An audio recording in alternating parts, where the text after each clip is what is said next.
Merhabalar, Ayşe Deniz'in Örgü Evi YouTube kanalıma hepiniz hoş geldiniz. Evet, yine bir örgü çalışması ile sizlerle birlikteyiz. Bu videomda sizlere yapımı bir o kadar kolay, hızlı ilerleyen, gösterişli de bir modelle geldim arkadaşlar. Şöyle modelimizin yapımı için elimde bu şekilde Alize Angora türü iplerimizden şöyle tüylü olan ipim var. Tığ numaram ise her zamanki kullanmış olduğum 7 numara tığ kullanacağım. Sizler elinize yatkın tığlar seçebilirsiniz. Evet, buyurun Bismillahirrahmanirrahim diyelim ve modelimizin yapımına geçelim. Şöyle ipimi kenara alayım. Hemen başlıyorum buradan. Şöyle ipimi bir sabitledim. Buraya normalde birkaç tane zincir çekiyorum. Buradaki zincir sayımız önemli değil arkadaşlar. Su taşı üzerine kuracağız modelimizi. Rahatlıkla modelinizi başlayabileceğiniz bir örnek. Şöyle hemen bu kısımdan 1, 2, 3, dördüncüye giriyorum. Su taşını hazırlıyorum. Hemen aynı yuvanın içine battım. Tekrar arada 2 zincirimi çektim. Diğer zincirime battım. Yine bu şekilde aynı zincirin içine tekrar bir kez daha batıyorum. Burayı dilerseniz ikili yapabilirsiniz. Şöyle ben üçlü yapıyorum.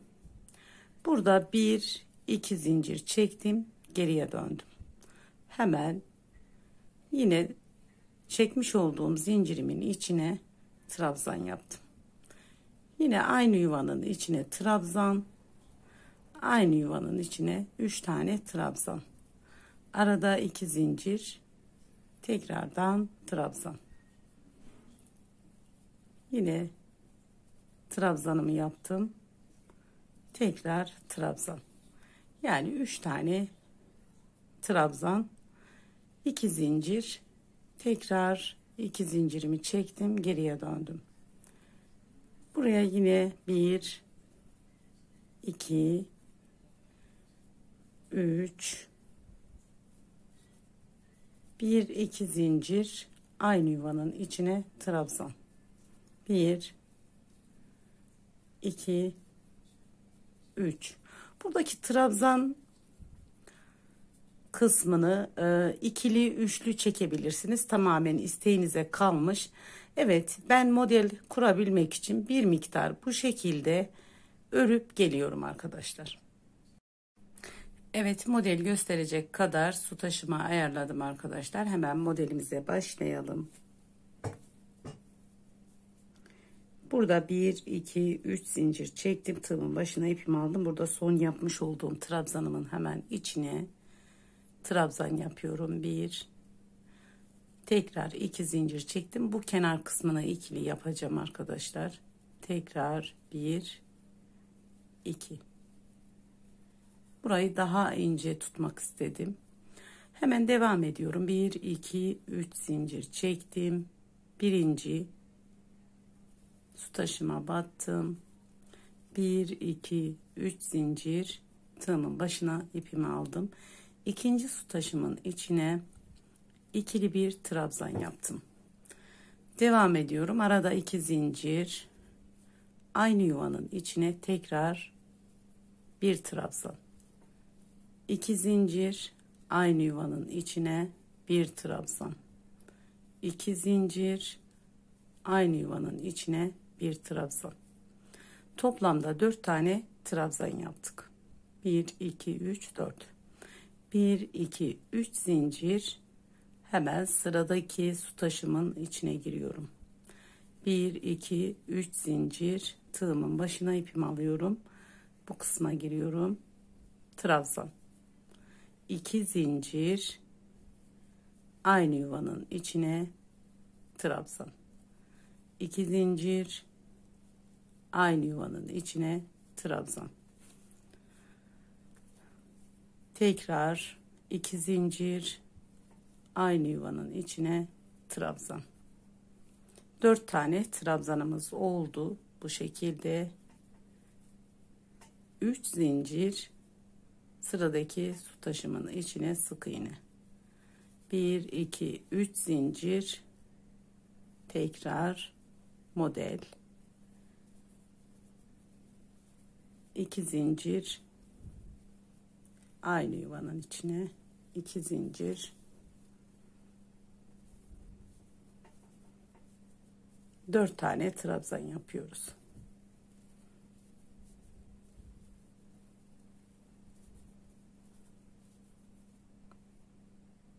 Üç zincirimizi çektik. Yine burada ara kısmımızı yapıyoruz. Hemen bu kısma battım. 3 zincirimi çektim. Tığımın başına ipimi aldım. Kenardaki kenar kısmımı oluşturuyorum. 1 2. Hemen 2 tane zincirimi çektim. Aynı yuvanın içine tekrardan 2 tane trabzan yapıyorum. 1 2 zincirimi çektim. Devam ediyorum.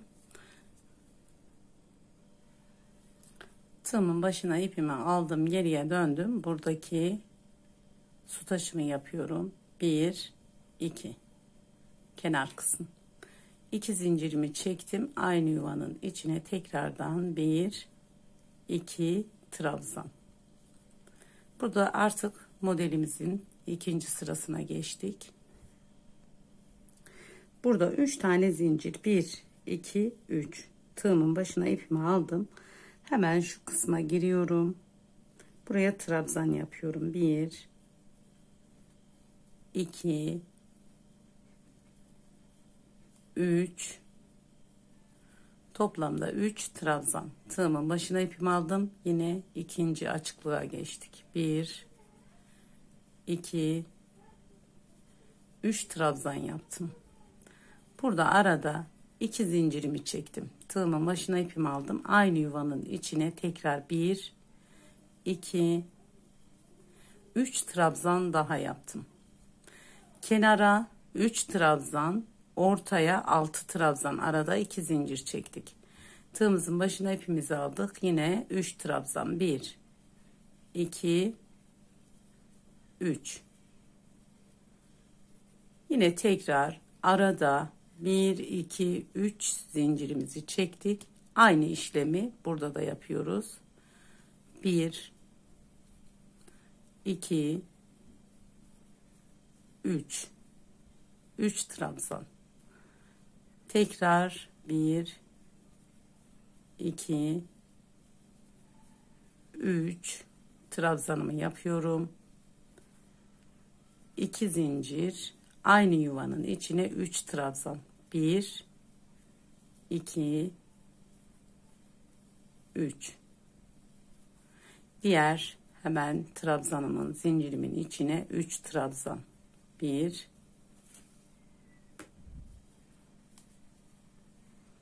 2